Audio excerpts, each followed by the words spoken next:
Hello and welcome to the Local Leaders Podcast. I'm your host, Jeff Johnson. The Local Leaders Podcast provides a platform for successful business owners to share their stories, their experiences, their advice, and their ideas in order to help our listeners achieve more success in their business and in their lives.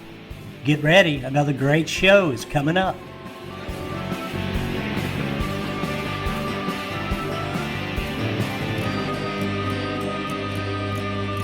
Hello to all our listeners. This is Jeff Johnson, your host of the Local Leaders Podcast, and we're excited to have you back as a listener, and equally excited to have Andy Delgado here with us today from Las Casuelas Nuevas. I had to work on that. I'm going to try that again. Las Casuelas Nuevas. Yes. It's so hard to get that out. I practiced before we started, and I still just about messed it up. But Andy, welcome to the podcast. Thanks for being here. Thanks for having me, Jeff. I appreciate being on. Hey, we are, like I said, really excited to have you and to learn more about the tradition and history of the business. And I guess I'll just stop talking to begin with, and I'll let you kind of give us the background and tell us about the restaurant, and we'll take it from there. Well, thank you. Yes, my name is Andy or Andres Delgado. Here from Las Casuelas Nuevas. I'm the third generational owner here at this location.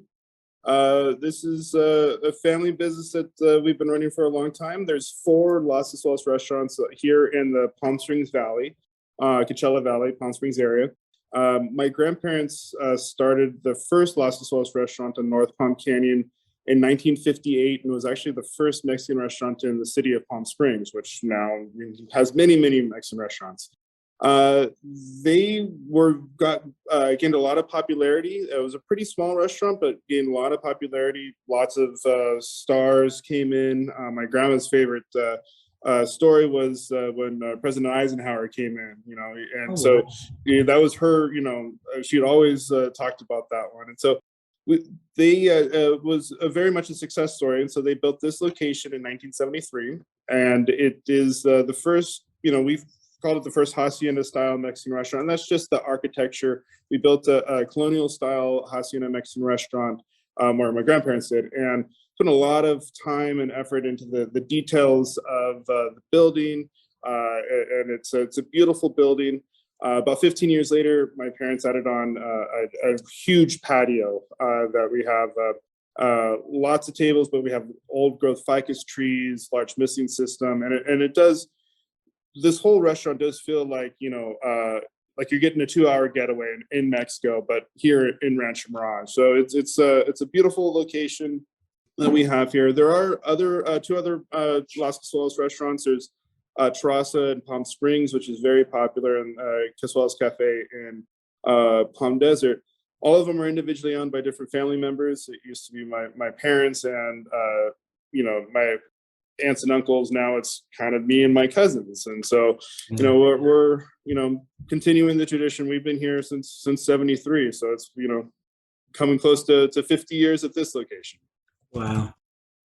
That's a long road right there from where your grandparents started to kind of where you are today, and it's so refreshing to see a business like that, or like yours, kind of become a destination, and having been around for so long, and to be able to stay in the family. So that's kudos to you guys for hanging on to it and continuing the tradition that your grandparents started. Yes, we very much try to. We there is a lot of tradition and love in these restaurants. And, that's one of the things that I think, our location in particular specializes, since we have the nice ambience, but we have a very large location. So we do a lot of large groups, whether it's a Christmas party or a rehearsal dinner or just, birthdays and anniversaries. We very much try to be part of people's lives in the celebration of it. So that's one of the things that we've always, that has been my favorite part of the industry, is just being part of people's lives and special moments. Yeah, that is very important, and I haven't heard many people say much about that in the past. So I appreciate you sharing.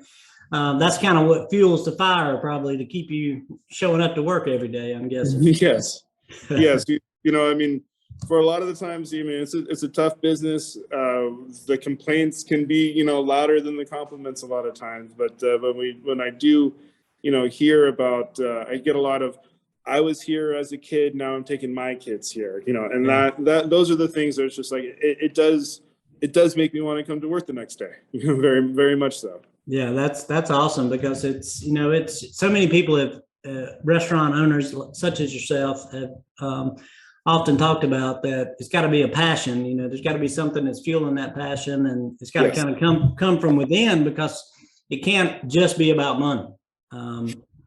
Correct. It has to be, you know, to be in the restaurant business, there is a little bit of, you know, we work when people, you know, are not working, you know, and then we go through these intense periods of high volume stress with your so it's a different personality a lot of times. I mean, my wife is, you know, my partner here at the restaurant. We work together, and we both kind of say there's a little bit of craziness to be working in this, but there is that passion to it, to be able to just, you know, we are taking care of people, and the servers and the staff that we're with, we're all in there together, and it gets crazy sometimes, but at the end of it, you know, it's like, okay, we got through it, and people are happy, and it's, you know, it's a different industry, definitely.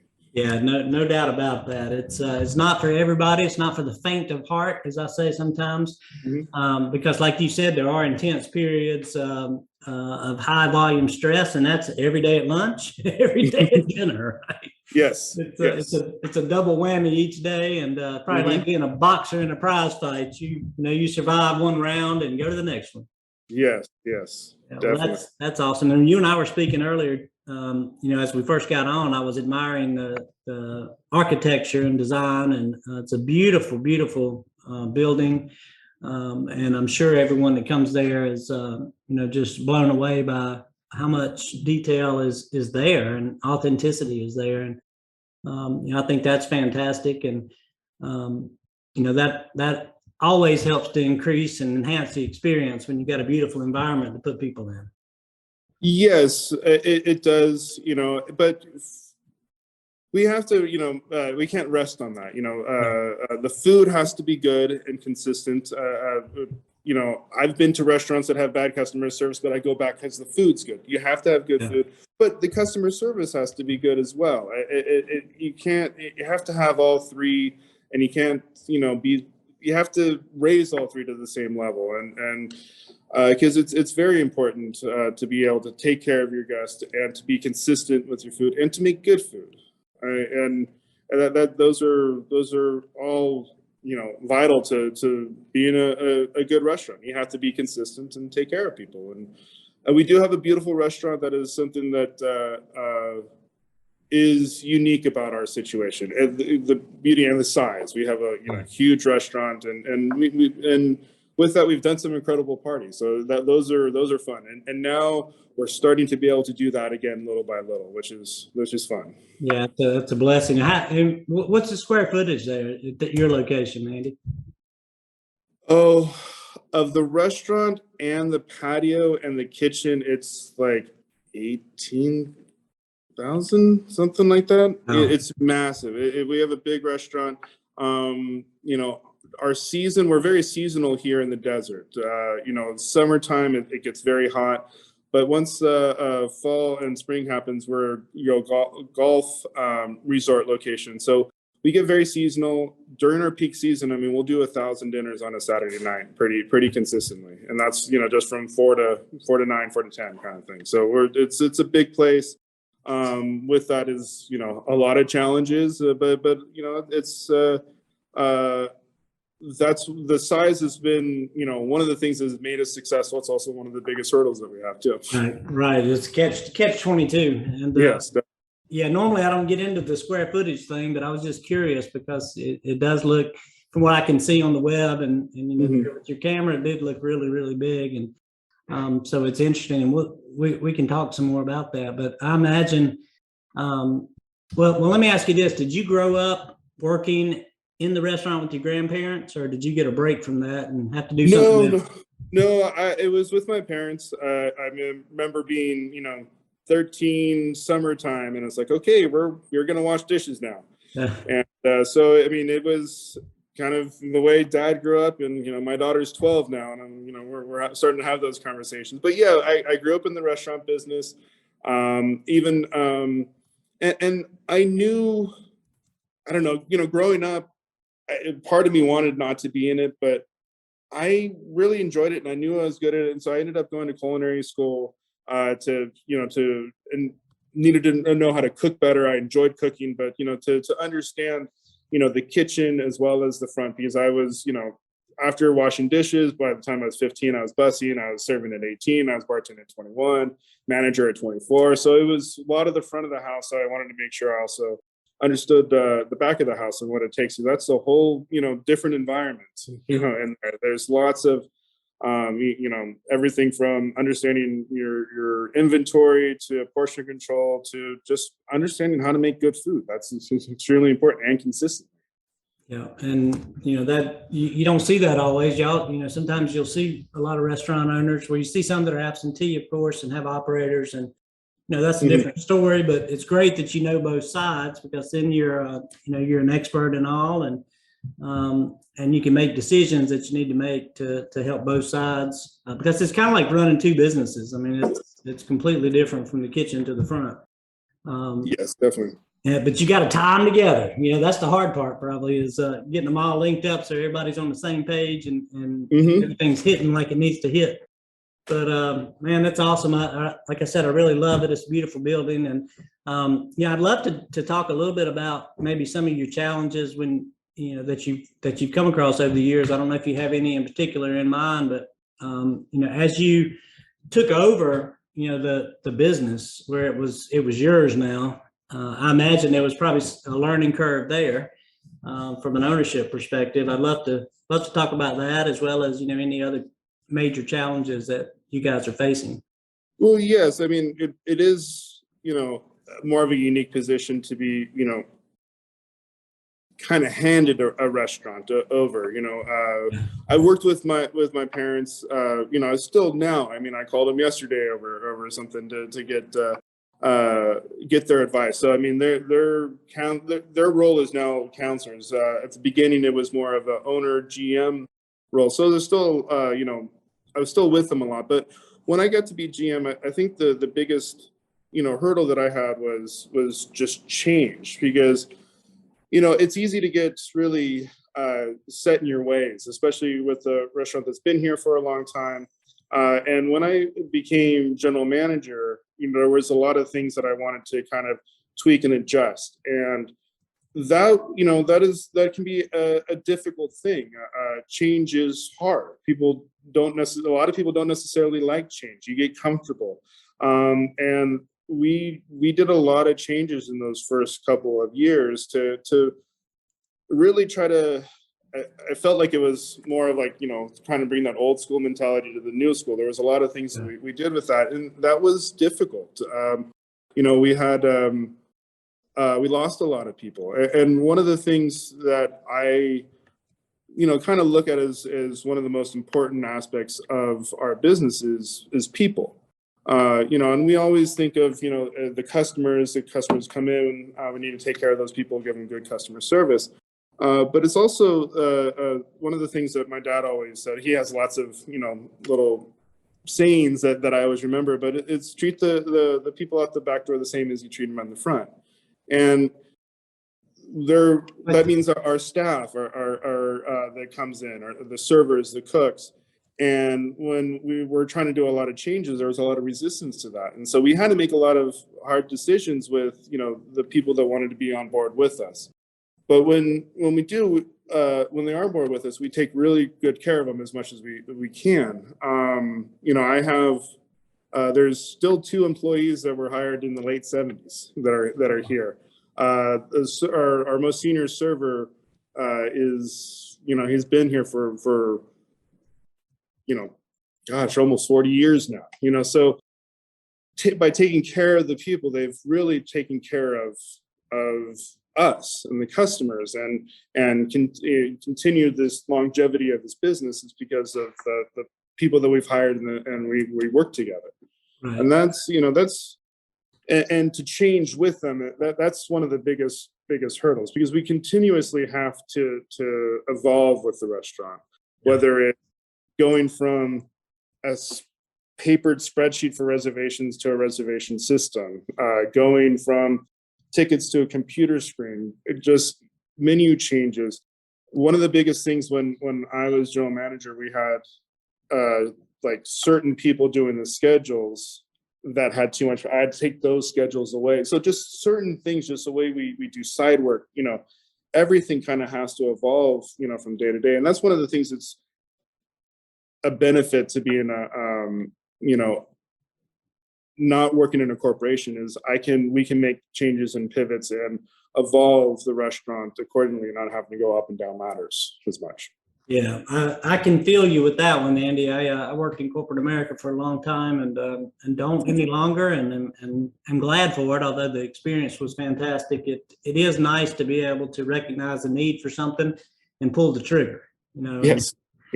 And that's key to success. Key to many businesses' success these days is making those pivots. And COVID was the biggest pivot any of us have had to make, in our whole in our life. Not just in our business, but our whole daggone life. And I'm sure that created more challenges for you as well, because I would guess pre-COVID, did you have a big to-go order business? No.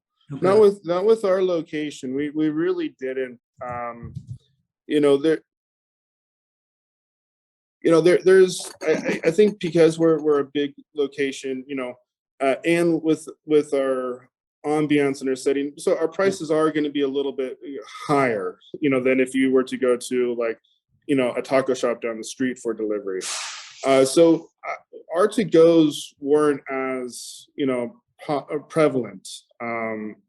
We definitely had to adjust, and when we were closed for that first couple of months, we were closed for March 16th to May 28th that first time, and when we came back, we couldn't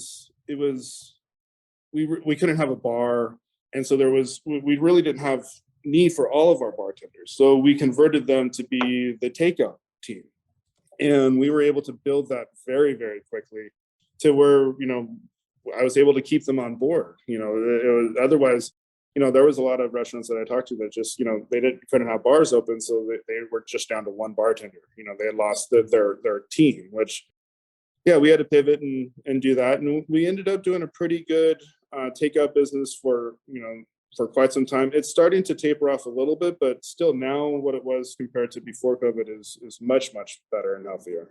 Yeah, it's probably nice to have that added dimension or added revenue flow coming from the takeout side, and hopefully it won't, the dine-in side will stay where it was, and then you add the takeout piece and you grow in your business.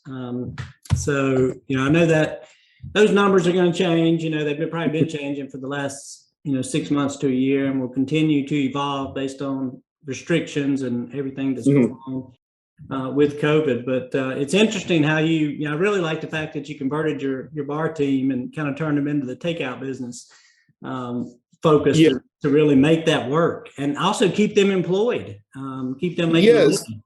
Yeah, and they, to be honest, they weren't that happy at first, but then it was, I think they realized that they're still having a job at the moment, And bartenders, they want to make drinks. They don't want to be packaging food. But it's so we had to pivot, and then that was a big thing with just that this past, 17, 19 months or whatever it is. It's every month. It almost seems like we're having to make an adjustment based on something. It's been a wide range of obstacles. Yeah. Hey, I'm curious how, we talked about the size of the facility. What, from a staffing perspective, how many people do you need to run a shift there? Well, right now We're at 69 employees, and that's the lowest we've ever been. I probably need to hire about 15 more employees to be able to get up to full staff. It's a big, because of the volume that we've have been used to doing, we need a large staff, and we have such, as we were doing 1,000 dinners on a Saturday, a lot of times in those weeks we're doing, 200-300 on a Wednesday. So we have to have a lot of staff to be able to do those high numbers. And, right now there is a staffing issue, and we're making our way through it as best we can. You only have so many family and friends that you can drag in the door to help, right? Yes. Actually, at one point, my brother, who is involved, but he's more involved in a design aspect, and consulting aspect. He has his own store. He's not really in the business, but it was kind of like him and a couple of his friends came in helping us at the front desk, when it was, it got really tight. And yes, there's only so many we can do. This is normally the time of year that we do a lot of hiring for the season. So finally, I feel like we're getting a couple here and there. So, hopefully we can continue to get staffing. We've had to increase our kitchen wages by, quite a bit to come up with to have people come in, entice them to come in. Yeah, it's funny that just about every restaurant owner I've talked to has raised wages. I couldn't hardly get that out. Well above minimum wage, which just to get people to schedule an interview. If you're not offering good money, people won't even show up, and still the ones still you get many that don't. So I'm curious, is there any one recruiting kind of tactic that's been better than others at helping you attract people, or is it kind of a word of mouth thing where you're bringing in friends of friends of friends? This period in time, I want to say since the beginning of summer to just recently, has been really difficult. I mean, going into the Craigslist and Indeeds, went to like the city college out here, did a bonus program for any recommendations, so if you're a server and they say you bring in somebody, if they last for 30 days, I was giving them that server a bonus.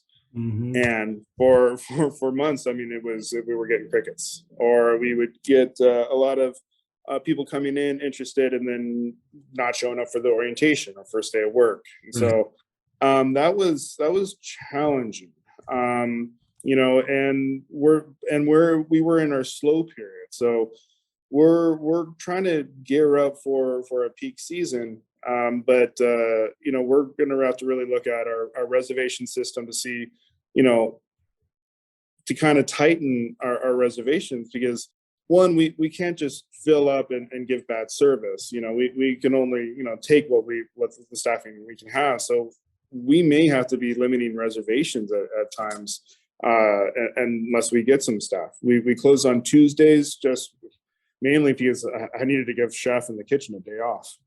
Right. Because I mean, you can't work them that 7 days a week, 15 hours a day, and expect them to stay, because they're going to roll to the next place, it's too hard just for anyone to continue to work that. I mean, I was worried for health or safety. Just, I mean, you work in a 15-hour back-to-back shifts, you kind of need a day off to be able to recover from that. Yeah, no doubt. So we definitely had that in mind. But it's been difficult. That's probably been the number one thing that obstacle over the last couple of months. I mean, along with everything else that's going on. Yeah. But definitely since summer, staffing's been our main concern. Well, I'll just share one thing I learned. It's been several weeks ago now, and I haven't repeated it lately. So I'm going to repeat it now for your benefit and any new listeners that we have. But one of my owners had the idea that, to start trying to recruit from customers. And one of the ways they did it, they talked some, kind of created some talk tracks at checkout. It was a counter service, so they were able to talk to people as they were paying, and hey, do you know anybody? Blah blah blah. But the other thing they did was got into their POS system and added down at the bottom, that they're hiring. A kind of a little recruiting message on the receipts. And with your POS system, you can do that. And maybe it's like a customer referral bonus or a customer freebie, for referring potential employees. Yeah. Just an idea, something maybe you hadn't thought about yet. I hadn't thought about going to the customers. No, I mean, we've had conversations with them, but never as a recruiting basis. Customers, they ask, they know what's going on. And we definitely have a lot of regulars that, we're pretty open. But yeah, recruiting from them, that's one I haven't heard. Well, she had told me that, some of her past customers ended up being, really great employees. So they decided to expand it as they were growing, and really kind of push that out there. And I think they did like a little free appetizer or $5 off a meal, if you refer as an employee that we hire, and something like that, just put it on the receipt, and as a way to kind of reinforce it. May not be right for everybody, but it worked for her. So I just thought it was a unique idea that I had never thought of either before she told me. But yeah, staffing is a big issue, and you've already shared kind of how it's impacted your business, and you've got to tighten up your reservation schedules potentially, and you put some limits on it so you don't just crush your people day in and day out. And from a budgetary standpoint, it's labor's costs have gone up. You've also got the food costs and shortages that you're having to deal with. Are you anywhere close to where you plan to be, or where you were a couple of years ago in terms of your actual prime cost? Or are they much higher than before, or have you been able to keep them fairly close? Well, the labor's gone up. Food costs have definitely gone up. The food costs have definitely gone up. The supply chains, it's been weird, not only with food, but with supplies. We have the very, standard red Carlisle kids cup that all of a sudden we can't find lids for.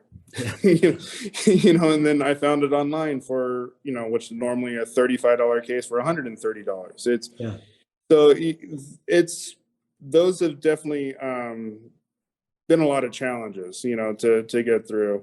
And it's really, again, my general manager, has been here for a while, has a lot of outside experience. So really, it's like every day we kind of have to get our heads together. Okay, what's the hurdle this week today?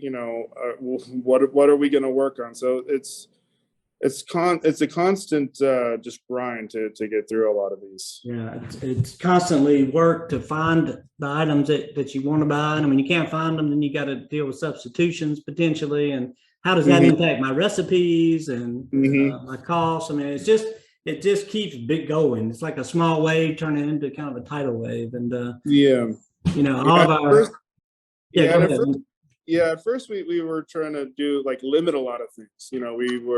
We reduced our menu a lot, and try to just go down as basic as possible, and then start to build up. Over the last here in California, it's before there was the June 15th. Before then, I mean, it was also we had a lot of regulations to go through. So now since then, those regulations have kind of dropped. We're still being very cautious and careful and doing everything, but we've been able to focus on more of what the restaurant needs to do with these supplies. So it's been a daily grind for many many months, and since the COVID has been, it has been interesting. I mean, we've had 2 closures, where each closure was about 2 months long. Restaurants are not designed to close. No. And that first closure was at the very beginning of our season, and when we closed, our spoilage, it was immediate close. We never gone through this. We never thought about it. Our immediate close was we lost $20,000 in inventory. because the food waste is gone. I mean, I gave it to other restaurants, I gave it to the staff, but I mean, it would spoil it. The second closure, we were smarter, and even though we didn't have a big takeout time, even at that business at that time, we kept it open skeleton crew enough just to get rid of that. So I mean, every time there's a new hurdle, we have to look back on what we did and what we did wrong and what we can do better next time. It's without my wife and the people around me, Chef, we were very, very. I haven't spoken about Chef Ruben. We're very fortunate to have an amazing chef here. It's been able to work his way through this, to keep everything consistent. Having to buy different meats and still have our carne asada taste the same. I mean, it goes back to the people that we have coming through our back door. That's really made us get through this difficult time. People come to the rescue, and it's great people that make a great business. And I'm sure outside of Chef Ruben, your wife, I'm sure there's numerous others who Dozens, yes. It played a big role for you. So let's talk about the people just for a minute, if you don't mind. I'd love to I mean, you've got a large number of employees, even though it's not optimal yet. It's still a big number. What are you guys doing from a training perspective to try to grow and develop your people? Is there anything in particular, any programs or kind of formal things you all are doing, or is it more of a mentoring kind of environment when you come in to the business? Well, we have our training programs. There was about 10 years ago, me and my wife, we spent a lot of time, on the training program.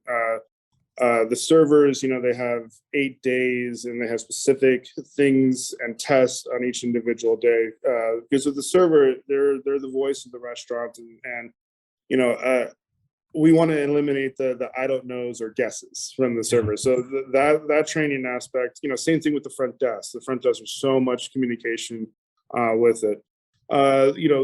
Bussers, it is kind of more of a follow, training system. We have a couple of bussers that have been here for a long time. So, it's less written out, but, that's actually one of the things that we're working on now, is trying to get everything on paper, because otherwise it gets to be that, well, he told me one thing, he told me another thing. And so it's like, we're currently, we have a lot, but it's like, we need to get everything on paper. There's one of those sayings I always kind of goes, in the restaurant business, I mean, it's, 20% white, 20% black, but then there's at least a lot of gray area. So try to shrink that gray area as much as possible. So that's kind of the training right now. It is difficult with the staffing shortages. I have 2 food runners that I desperately want to promote. I have a busser that I want to promote. I have a server that I want to promote to manager. But without getting replacements, I'm not. It's been very, very difficult. Yeah, that's tough for them to not have the opportunity to go ahead and move forward today. Yeah. But hopefully this is going to get better, and those opportunities will the timing will be right. You'll be able to backfill some of those positions and help those people improve their lives and more responsibility. And for many owners, that's a lot of the thrill of kind of being in this business is helping and growing these individuals who work for you and give you their heart and their spirit and their energy, and you just really want to see them do well. So I commend you guys for being part of that. Definitely.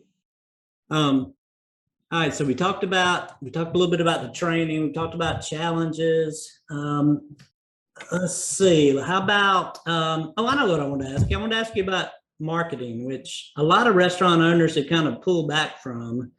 With the staffing shortages and everything else, a lot of people say, "Hey, we don't need any more business. We're trying to limit the business." So are you guys in a similar boat? Are you doing anything much on the marketing side?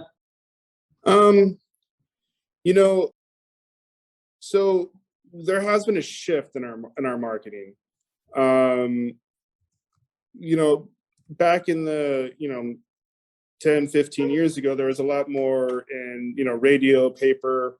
I remember, doing a TV ad and, getting that produced. And that's just not something that, we're putting any energy or effort in.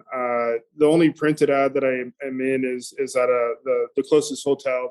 We have a Ritz-Carlton up the hill. And so I'm advertising with the concierge book with them. Where I'm doing most of my advertising at the moment is developing our SEO. That's it. And that's, we have a company that does it. They also host the website so it can do those kind of changes. Advertising, and I've, told many, my family friends that's one of the areas that I'm having, I don't have as much unnecessary time or necessarily knack for it. But that is one of the areas that I find to be really important, because when I'm trying to figure something out, when my wife's trying to plan a trip or a vacation, we're going on Google, we're going on the internet, we're searching. That's how we're searching things through. So that's where most of my focus has been.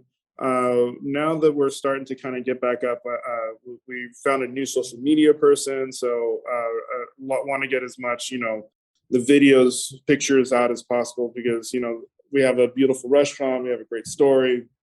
Margaritas filmed very nicely on camera. So we want to get those out as well. So social media and the SEO, building our website is where our focus has been in marketing lately. It's just, the unknowing of your return of investment with print or radio is something that you feel like you're kind of throwing money away a little bit. Whereas the SEO, you can see where your clicks are. You can get these reports that make you feel like you're spending your money wisely. We're seeing an increase of business, so that helps as well. So that's where we've been spending it.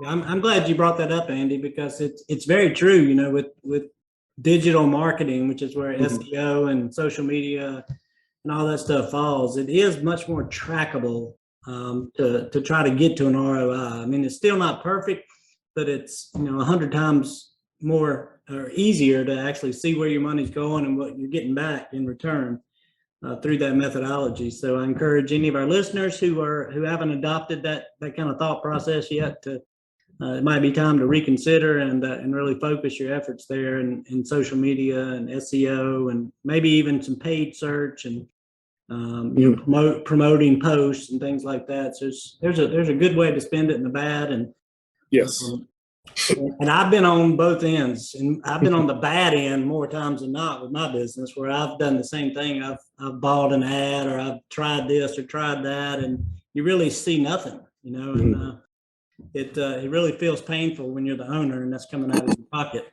to do it. So I appreciate where you're coming from.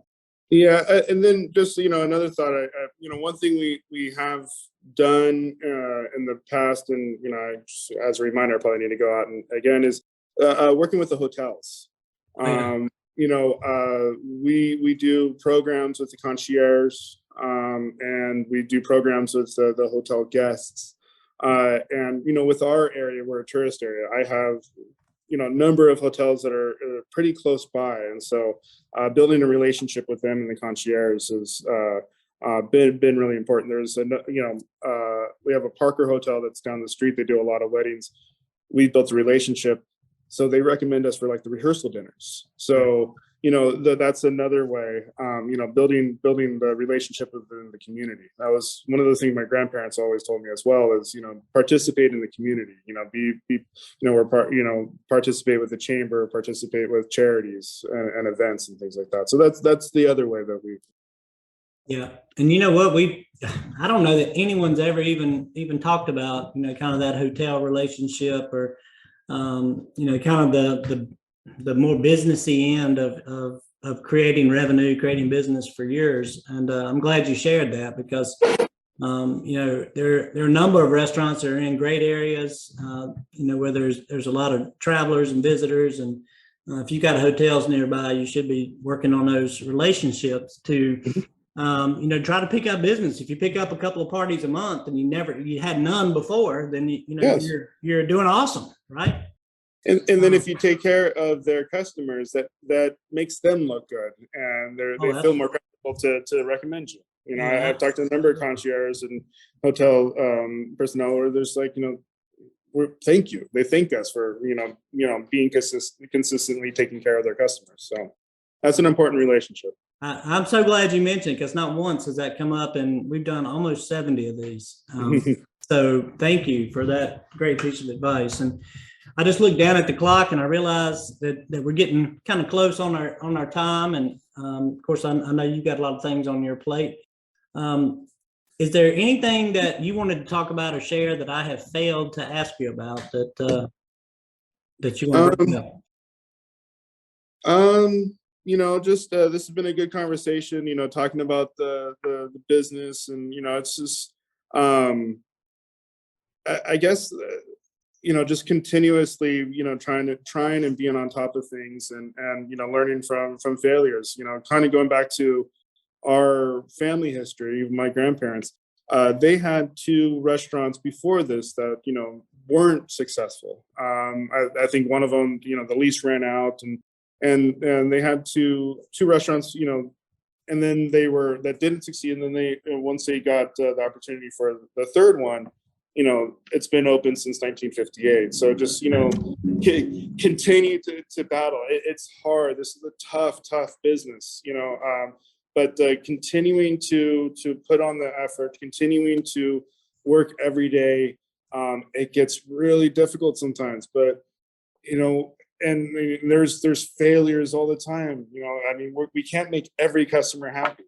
We're not going to, all of our orders are not going to come in. So just continuing to work on it, and putting, the people, as your goal, take care of the people. You'll eventually be successful. It will come around. But it's hard. Yeah, you're exactly right. It's a tough business to be in, and that was kind of I was going to ask you toward the end there anyway about advice, and I think that's a great piece of advice. Is that when you were talking about the family having the 2 beforehand, I was thinking in my head, okay, the third time going to be the charm. Third time was the charm, and and you just have to. If something happens, just continue to work. Another opportunity will come along. Yeah. Exactly. And even in these challenging times, with all the different things that you're having to face, you guys have found a way to push through it and to continue to be successful. And for all of the folks in your area, if there's any that haven't had the opportunity to come and have lunch or dinner with you guys, I hope that this podcast will remind them or let them know you're there, and that they will show up for an opportunity. Parties, he's got a ton of space and just dying to have more parties. Yes, and if anyone's in the Palm Springs area, Palm Springs, Rancho Mirage, Palm Desert, visit any one of the Casuelas restaurants. We each have a different little ambiance, a little different theme, but we're all come from originally the same place. So that's a similarity. So we'll all of us will take care of you. Well, and that's actually pretty cool, because you can go no matter which city you're in or which location in that area, you might get something just a little different, out of each location. So that's actually could be a benefit as opposed to not being. But yeah, I love it, and I hope people will come out and support you and continue to support you, and whether it's go business or the dine in. But if it's me, I want to dine in. I want to see the place. I want to get that experience and have a couple of hours to kind of hang out and maybe have one of those margaritas or 3. Yes, we have many margaritas, good ones, and again, we're actually working on a new one at the moment. So when you come in, we'll be ready for you to have a margarita. Now, is your bar? Do you have a bar manager? Do you have how's your structure kind of for your teams? Well, I know I was wrapping up. We're very fortunate. We have one of our floor managers Efren Gonzalez. He started out as a busser here in the early 80s, and was for a long time was one of the best bartenders I've ever met. A mixologist, great mixologist. And so That's where I was going. we promoted him to manager, gosh, about 13 years ago, 14 years ago now. So he's been with us for a long time. And since, he had so much time in the bar that's his area, and so, anything bar related, I definitely go through him. And that's, talking about the people again and letting them, be successful, letting them succeed. And I don't know everything. There's been times when I thought I did and it turned out wrong. I should have, trusted my staff more, and next time I did, and it's better, and Efren does a phenomenal job in the bar. So we're extremely lucky with that. Chef Ruben, I mean, I can't say enough great things about Chef Ruben. He's made our food consistent, for a long time, and continues just to make new dishes, take care of the team, jump with every hurdle that we have. I mean, it's, again, all of this is due to the people that we have on staff. Well, it's a testament to you to be appreciative and to understand the value of the people that you have. And, the fact that you've been in this business for so long now and built, a nice, successful, larger restaurant. I mean, it's not your average restaurant. It's a big one. And, in terms of volume and revenue and all that kind of stuff. And so it's a testament to your leadership to be able to have made it through all this. You and your wife and your great team members. Let's don't leave Sua Sposa out. Oh, no, not at all. Not at all. Yes, I mean, I wouldn't be anywhere without my wife at my side. I mean, we go through everything. She's one of the best customer service people I've ever met or worked with. So definitely it takes she makes sure that we have good customer service. And yes, every aspect of the restaurant has somebody that's overseeing it, that has the full interest. My job, I always feel like, it is to make their jobs and everyone else's jobs easier. And it's not just giving them their days off when they want it, but providing the things to make service easier, to make the kitchen communication better, and so let them do their jobs as best as they can. Yes. And yes, I wouldn't be anywhere without Taja, my wife. Yeah, absolutely. And you mentioned her several times, so you didn't leave her out. I just wanted to throw one more good nugget at you. Yes, definitely. But absolutely, and it's awesome. Anybody in the area, it's Las Casuelas Nuevas. Did I get it close that time? Yes, you did. Yeah, I just got to say it a bunch of times. Las Casuelas. If you're there in the area, go to any of their locations. There's 4 of them, and they'd love to see you and treat you to a wonderful experience.